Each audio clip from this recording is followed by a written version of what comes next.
अस्सलाम वालेकुम वरहमतुल्लाहि वबरकातुहू। क्या हाल चाल है बहन भाइयों? ठीक हो? दुआ करता हूँ कि अल्लाह पाक आप सब बहन भाइयों की तरफ खैर और खैरियत का वक़्त गुजारे। आमीन सुम्मा आमीन। तो हर वक्त दुआ करता हूँ कि यूट्यूब से वाबस्ता जितने भी बहन भाई हैं, मुझे देखते हैं, मुझे सुनते हैं, पसंद करते हैं, कमेंट्स करते हैं और मेरी वीडियो को शेयर करते हैं, तो उन लोगों के लिए बहुत सारी दुआएं करता रहता हूँ। तो आप लोग भी दुआएं किया कीजिए अपने लिए, दोस्तों के लिए, घर वालों के लिए और ख़ास तौर पर मेरे लिए, क्योंकि मैं भी हर वक्त दुआएं करता हूँ। तो चलो करते हैं वीडियो का आगाज़। तो वीडियो का आगाज़ करने से पहले अगर हमारे चैनल पे आप नए आए हैं और अभी तक आपने हमारे चैनल को सब्सक्राइब नहीं किया, तो जल्दी से सब्सक्राइब करें, बेल का बटन दबाएं, लाइक करें, शेयर करें और शेयर किया करें, क्योंकि अगर आपकी तरफ से एक अच्छी वीडियो या कोई अच्छी बात या कोई अच्छी नसीहत दूसरे बहन भाई की तरफ जाती है और वो इससे फ़ायदा उठाता है या उसका कोई फ़ायदा होता है, तो मैं समझता हूँ कि ये आप बहन भाइयों के लिए बहुत नेकी का एक ज़रिया बन जाता है। तो बहुत सारी ऐसी बातें होती हैं जो हम नज़रअंदाज कर देते हैं, लेकिन नज़रअंदाज करनी नहीं चाहिए, क्योंकि हमारे बड़ों ने और ख़ास तौर हमारे प्यारे नबी आका मोहम्मद मुस्तफ़ा ने हमें इतनी हदीसें बयान फरमाई हैं कि अगर हम वो पढ़ते रहें और उन पर अमल करते रहें तो हमारी ज़िंदगी जो है ना, वो बहुत खुशगवार गुजरे। तो आप सरकार ने अपने सहाबियों से एक बार कहा कि रास्ते में ना बैठा करो। रास्ते में बैठने से आप सरकार ने मना फरमाया। तो एक सहाबी कहने लगे, या रसूल अल्लाह, बाज़ दफ़ा ऐसा होता है कि रास्ते में बैठना मजबूरी बन जाता है, तो रास्ते में बैठना पड़ता है, इसके बारे में आपका क्या हुक्म है? तो आप सरकार ने फरमाया कि ठीक है, अगर तुम रास्ते में बैठते हो तो फिर चार बातों का हुक्म है, वो आपने पूरे करने हैं।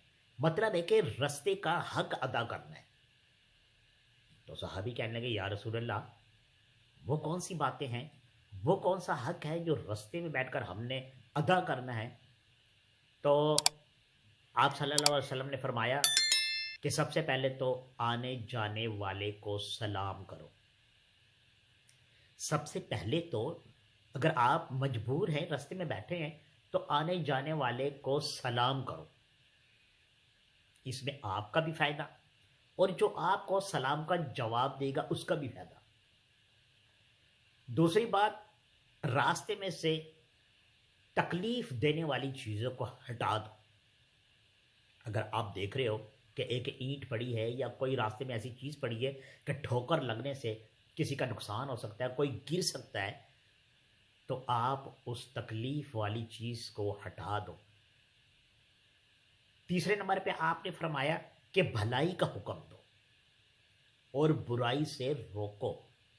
ये भी आपकी जिम्मेदारी है। और आखिर में आप सरकार फरमाते हैं कि रास्ते का हक है रास्ते में बैठकर नजरें नीची रखनी है। चौथी बात, रास्ते में अगर आप बैठे हैं, ठीक है, किसी भी काम से बैठे हैं आप, तो आप अपनी नजरें नीचे रखें। ऐसा ना हो कि हर आने जाने वाली पर आपकी नजर हो। तो यही है रास्ते का वो हक, रास्ते में बैठने का हक, जो हमें अदा करना है। अक्सर करके आप लोगों ने देखा होगा, हमने भी देखा है कि लोग अपने दरवाजे में बिना वजह खड़े हो जाते हैं इधर उधर देखने के लिए। घर में दिल नहीं लग रहा होता तो रास्ता खड़ा हो जाना या बैठ जाना एक ही बात है। तो इनका हक लाजमी अदा करना है। हमें हमारे नबी करीम सल्लल्लाहु अलैहि वसल्लम ने हर बात में हमारी रहनुमाई की है, हमें हर बात सिखाई गई है, हमें हर बार बताई गई। अब हम उस पर कैसे अमल करें, अल्लाह पाक आपको और मेरे जितने भी बहन भाई मुझे देख रहे हैं, तमाम बहन भाइयों को, मुसलमानों को, और ये तौफीक अता फरमाए कि हम हजूर की बातों पर अमल करें, ताकि हमारी आने वाली ज़िंदगी बेहतर से बेहतर हो। आमीन सुम्मा आमीन।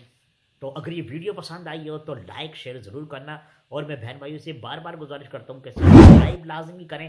मुझे आप बहन भाइयों की सब्सक्राइब की बहुत ज़रूरत है। वैसे मेरी हौसला अफजाई बड़ी मेहरबानी।